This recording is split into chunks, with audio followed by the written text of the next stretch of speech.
I wasn't born in this country. I didn't grow up in any one particular religion. I have a mixed race background, and I'm gay.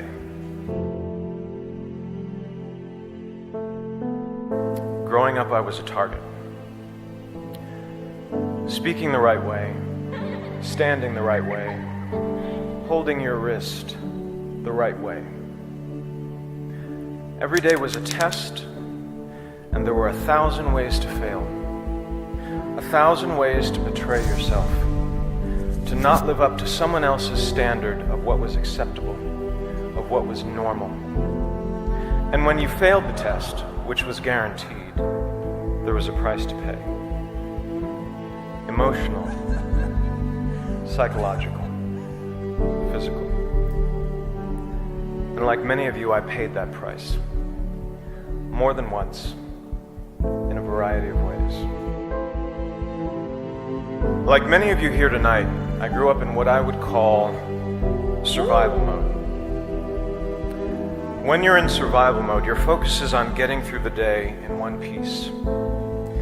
And when you're in that mode at 5, at 10, at 15, there isn't a lot of space for words like community, for words like us and we.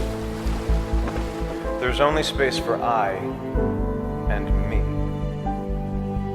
In fact, words like us and we not only sounded foreign to me at 5 and 10 and 15, they sounded like a lie. Because if us and we really existed, if there was really someone out there watching and listening and caring, then I would have been rescued by now.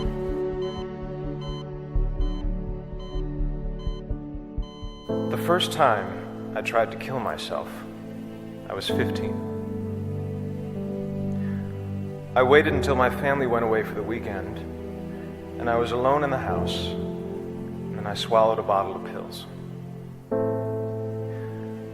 I don't remember what happened over the next couple of days, but I'm pretty sure come Monday morning, I was on the bus back to school, pretending everything was fine.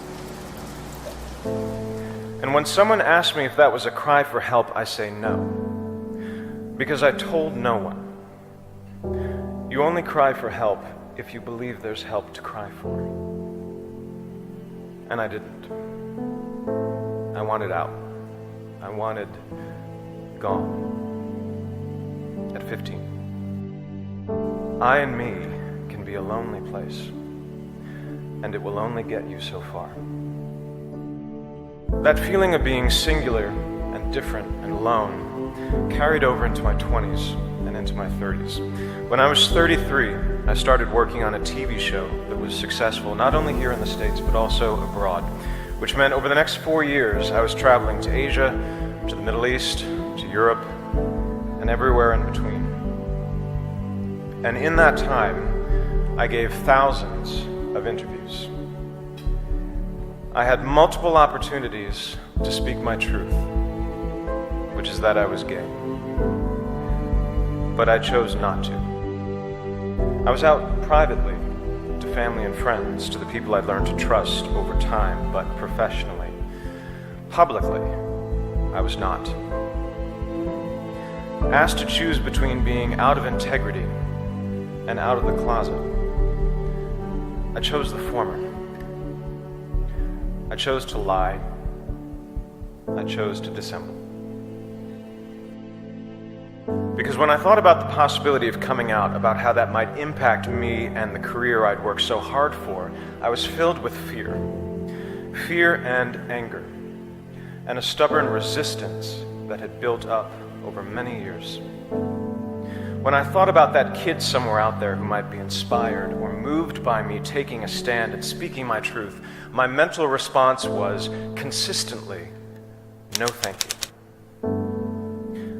I thought, I've spent over a decade building this career, alone, by myself. And from a certain point of view, it's all I have. But now I'm supposed to put that at risk to be a role model to someone I've never met, who I'm not even sure exists. That didn't make any sense to me. that did not resonate at the time.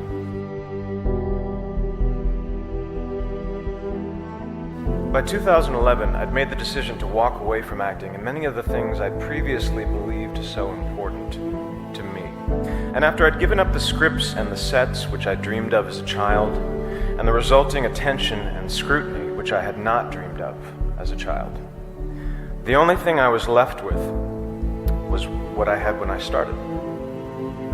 I and me. And it was not enough. Several weeks ago, when I was drafting my letter to the St. Petersburg International Film Festival, declining their invitation to attend, a small, nagging voice in my head insisted that no one would notice, that no one was watching or listening or caring. But this time, finally, I knew that voice was wrong.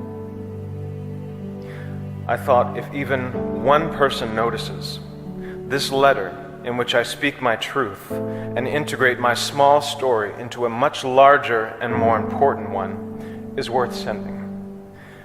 I thought, let me be to someone else what no one was to me. Let me send a message to that kid, maybe in America, maybe someplace far overseas, maybe somewhere deep inside, a kid who's being targeted at home or at school or in the streets, that someone is watching and listening and caring. That there is an us, that there is a we, and that kid or teenager or adult is loved. And they are not alone.